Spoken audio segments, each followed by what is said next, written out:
아이의 속마음, 아이의 사생활, 그 모든 것을 속속들이 풀어보는 시간입니다. 스쿨톡톡의 공식 가이드죠. 강정훈 선생님. 예, 안녕하십니까. 안녕하세요. 예, 아침에 길을 나서는 길이 여행 같은 그런 기분이 드는 하루였으면 좋겠습니다. 오늘 스쿨톡톡 별별 토크 두 분의 학부모님 함께하고 계시는데요. 안녕하세요. 안녕하세요. 예, 안녕하세요. 네, 한 분씩 소개 부탁드릴게요. 대학교 3학년, 고등학교 2학년 두 딸아이를 키우고 있는 관선경이라고 합니다. 반갑습니다. 예, 반갑습니다. 예. 예쁜 두 딸을 키우고 있는 딸기 엄마 김경이라고 합니다. 반갑습니다. 네. 딸기 엄마라고요? 딸 하나 기집애 하나? 딸기 엄마? 자, 오늘의 주제는요. 요즘 학부모님들 사이에서 최대 난제이자 고민이라고 하는 무기력입니다. 본격적으로 이번 주제를 풀어볼 텐데요. 먼저 스쿨톡톡에 도착한 무기력에 대한 이야기부터 만나보시죠.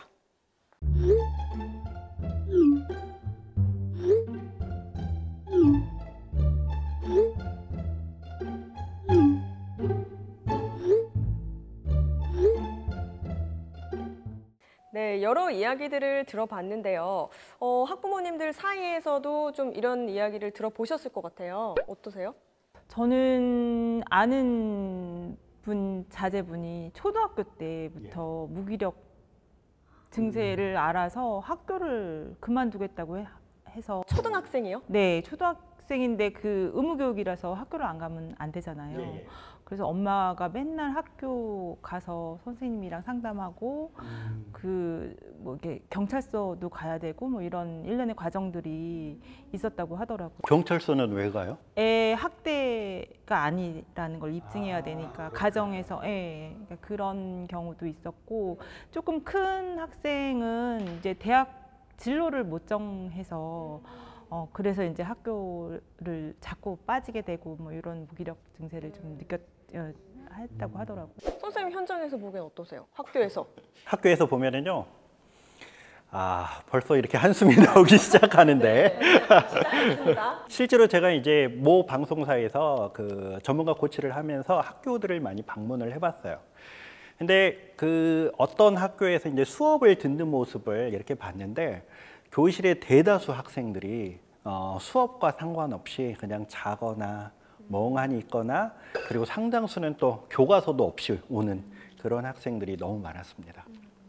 그럼 여기서 무기력은 무엇일까 한번 짚어보는 게 좋을 것 같은데요. 한마디로 어떠한 일을 감당할 수 없을 만큼 에너지가 없어지는 상태라고 해요. 좀 심한 경우에는 정말 간단한 일도 수행을 할 수 없는 상태가 된다고 하는데, 그런데 누구나 이렇게 무기력한 순간이 한 번쯤은 오지 않을까요? 예, 뭐 그런 상황들도 어떻게 보면 사람이기 때문에 그런 것들이 필요할 때도 있다고 봐요. 요즘 학생들 또 청소년들 중에서 일부는 아무 꿈도 없고 희망도 없고 무엇을 해야 될지도 모르는 학생들, 이런 학생들이 점점 많아지고 있는 것 같습니다. 실제로 이제 예전에 제가 한 교직 처음에 시작했을 때하고 지금하고 제일 차이가 많은 게, 고등학교 2학년 정도 되면 자기가 무슨 과를 갈까 이런 것들을 정하지 못한 학생들이 한 3분의 1 정도가 되었었다면, 요즘엔 정한 학생들이 3분의 1밖에 안 되는 현실입니다. 그러니까 실제로 한 3분의 2 정도는 내가 무슨 과를 갈까, 내가 나중에 무슨 직업을 가질까, 내가 하고 싶은 일은 무엇일까, 이런 거에 대해서 전혀 생각해보지 않은 그런 학생들이 점점 증가하고 있다는 거죠. 부모가 아이들을 위해서 너무 많은 걸 해주다 보니 아이들은 아무것도 안 해도 이게 다 이루어져 있다고 생각을 해서 또 무기력하게 되는 경우가 있는 것 같아요. 어머니께서 원인을 잘 이야기해 주셨는데, 저보다 또 더 전문가인 어머니께서는 무기력에 대한 기준이 어느 정도 해야 무기력하다고 하는지는 모르겠지만, 자기 딸은 하는 일도 다 무기력해 보이는데 하물며 전화 통화를 하면 그 목소리마저도 무기력하대요. 그러니까 딸이랑 통화를 하면 같이 힘이 빠지고 같이 기분이 나빠지고, 이걸 어떻게 해야 되나 이렇게 심각하게 고민하는 친구들도 있더라고요. 전염이 되는군요, 그게.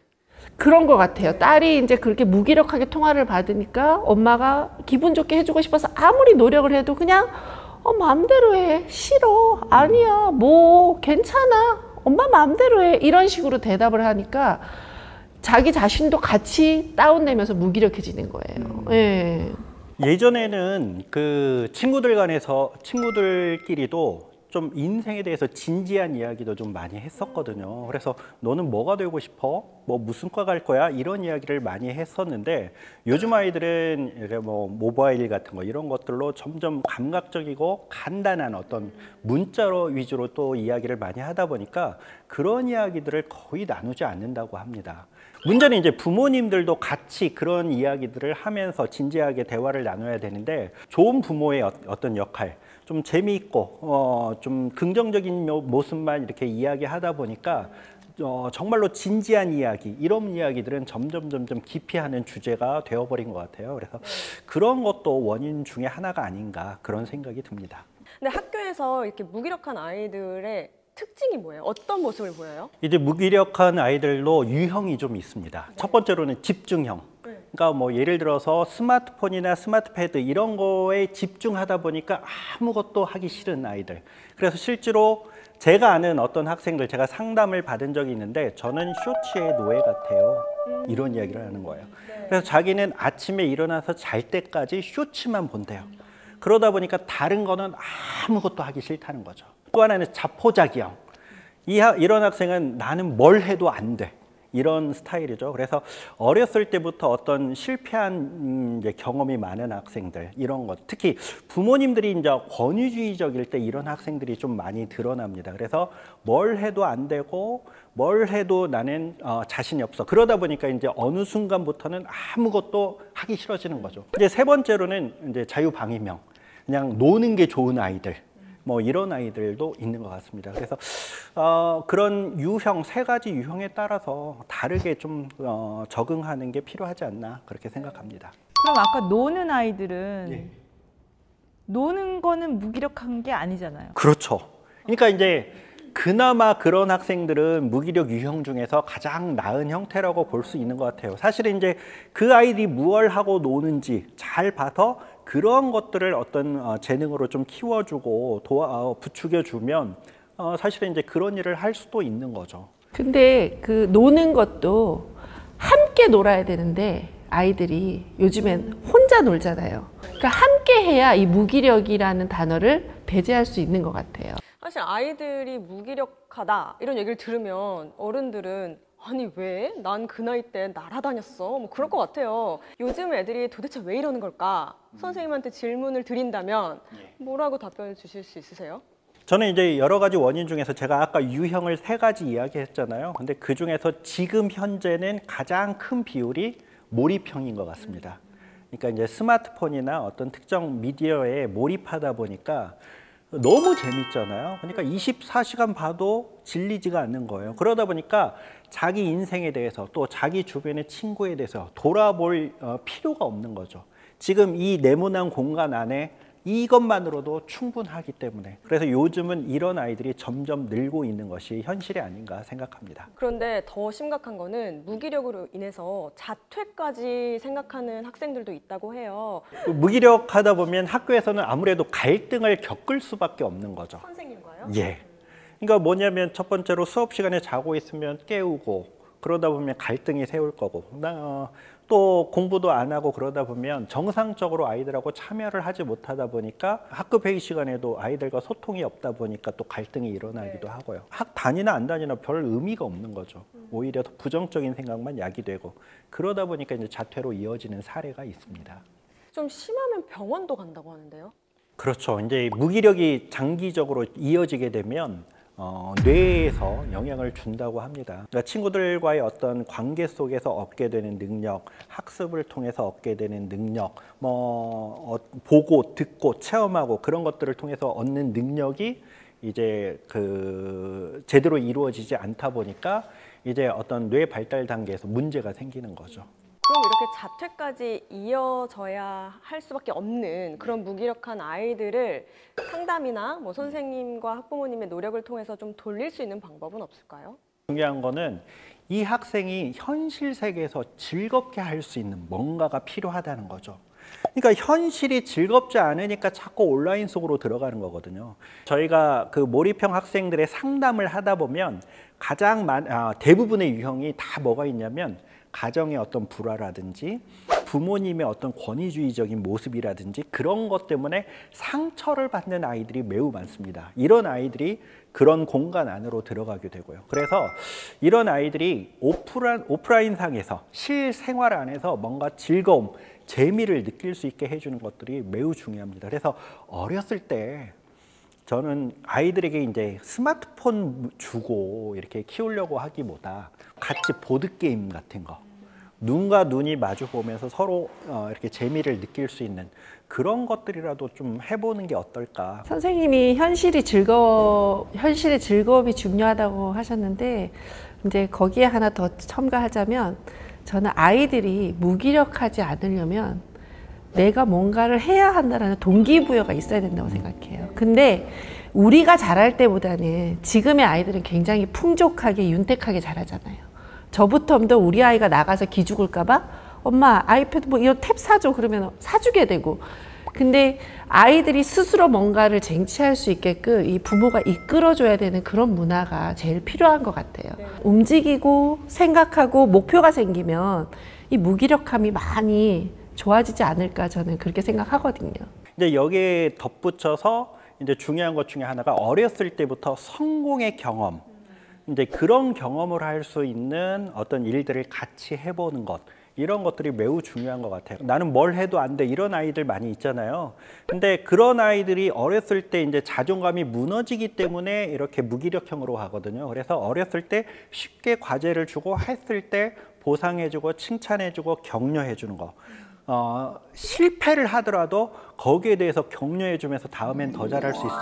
이 시도 자체가 너무 멋진 거야. 이런 것들이 어렸을 때부터 좀 실시가 된다면 이런 무기력한 아이들을 좀 예방할 수 있지 않을까 그렇게 생각합니다. 모든 게 어릴 때부터 이어져야 되는데 늦더라도 늦은 게 아니다. 지금부터라도 조금 더 가족끼리 대화를 더 많이 해보고 아이가 어떤 거를 수행함으로 있어서 내가 이것을 성취하는 기쁨도 좀 맛보게 해주고 그런 게 좋은 것 같아요. 네, 이제 육아를 하고 또 아이들을 키우다 보면 번아웃 증상 이런 게 오잖아요. 그게 결국 무기력과 일맥상통할 것 같은데 그런 경우에 좀 어떻게 극복하셨던 방법 하나만 조언 주세요. 저는 둘째를 낳을 때까지 직장 생활을 계속 했었거든요. 네. 근데 둘째를 낳고 집에 이제 아이들을 돌보면서 집에 있으면서 이게 무슨 생산성 없는 일을 여기서 하고 있나 이런 생각이 들더라고요. 막 아무것도 하기 싫고 이런 번아웃 증상이 와서 되게 힘들었어요, 사실. 근데 처음으로 그때 이제 주변에 같은 단지 안에 우리 둘째 아이 또래 엄마들을 만나기 시작하면서 아이와 또래를 맞고 제가 또래가 맞으면서 이렇게 함께 하면서 커피 한 잔을 마셔도 빵을 하나 먹어도 너무 즐겁고 행복하더라고요. 그래서 이 무기력을 저는 타파하려면 함께 하는 게 어떨까 저는 한번 제안하고 싶습니다. 무기력보다 무서운 게 있는데 혹시 뭐 무기력보다 무서운 거 들어본 적 있으십니까? 무관심? 정말로 이렇게 무기력 학생들의 대부분의 공통적인 그런 내용들이 부모의 무관심에서 출발한다는 겁니다. 저는 이 무기력을 치료하는데 가장 중요한 것들은 그냥 대화가 안 된다고 포기하지 마시고 아이들을 지속적으로 이렇게 좀 관심을 가져주고 친구들도 우리 반에서 좀 부족한 아이들이 있으면 좀 관심을 가져주는, 어떻게 보면 우리가 그런 아이들로 이렇게 기를 수 있는 것, 그런 것들이 이 사회를 좀 더 따뜻할 수 있게 만들지 않나 그렇게 생각을 합니다. 네, 세 분을 통해서 무기력에 대해서 이야기를 나눠봤는데요. 이번에는 전문가 의견을 통해 고민을 어떻게 해결해 볼 수 있을지 만나보겠습니다. 사실 몇 년 전에 이슈가 됐던 게 청년 고독사였거든요. 근데 고독사까지 가는 데까지는 외로움이 있었을 거잖아요. 근데 외로움을 느끼기 전까지는 또 무기력이 같이 동반이 됐겠죠. 근데 그 무기력함이 더 세대를 내려와서 요즘은 청소년기에 무기력이 된 것 같아요. 근데 흔히 보실 수 있는데 유치원 때부터 대학을 준비하는 가정들이 꽤 많아요. 그럼 그 아이들은 유치원 때부터 부모가 짠 스케줄에 맞춰서 최선을 다하는 거잖아요. 그러니까 다 소진된 거죠. 청소년기가 왔을 때, 청소년기는 성년이 됐을 때 성인기를 준비하는 과정이거든요. 청소년기 때 예상하지 못했던 미래의 어떤 것들이 다가오면 그걸 이겨낼 수 있는 힘을 만들어 주셔야 되는데 오히려 어떠한 힘도 낼 수 없게 아이를 코너로 모는 상황인 것 같아요. 성인 후기에나 갔을 때 무기력함을 이제 좀 논해볼 수 있는 주제인 것 같은데 이게 더 아래로 내려온다고 했을 경우에는 정말 우리가 뭔가 많이 잘못했다라는 걸 인정하고 교육의 어떤 경쟁 구조나 이런 것들을 바꿀 필요는 반드시 있는 것 같습니다. 네, 전문가를 통해서 무기력 이유와 증상 그리고 치료법까지 들어봤습니다. 오늘 무기력 주제로 이야기 나눠보셨는데 어떠셨어요? 이게 좀 문화적 충격으로 저희 아이도 어느 면에서는 일종의 무기력 증상일 수 있겠구나라고 생각이 들면서 아까 선생님 말씀하신 것처럼 저희 집 책상 위에 보면은 보드게임이 아주 많거든요. 오늘 당장 가서 식구들끼리 보드게임을 한번 해봐야겠습니다. 좋습니다. 바로 실천으로 옮겨주세요. 네. 아까 이 무기력한 아이들이 뭐 병원에 가야 될 정도로 심해지고 이런 얘기를 들으니까 그러하기 전에 내 아이뿐만 아니라 다른 이웃들도 저는 항상 다 같이 행복한 사회가 가장 살기 좋은 사회라고 생각하거든요. 내 아이만 잘 자라서 잘 성공하는 이런 사회가 아니라 주변에 혹시 그런 아이들이 있는지 함께 대화해보고 관심 가지고 봐서 다 함께 행복한 사회가 됐으면 좋겠습니다. 네, 멋진 멘트였어요. 오늘 방송 중에 제일 인상 깊었던 말이 무기력보다 무서운 무관심이라는 말이었어요. 개인적으로 큰 마음과 깊은 사랑으로 함께 크는 경기 교육 기대해 주시고요. 오늘 토크타임 여기서 마치고 다음 시간에 다시 찾아오겠습니다. 고맙습니다.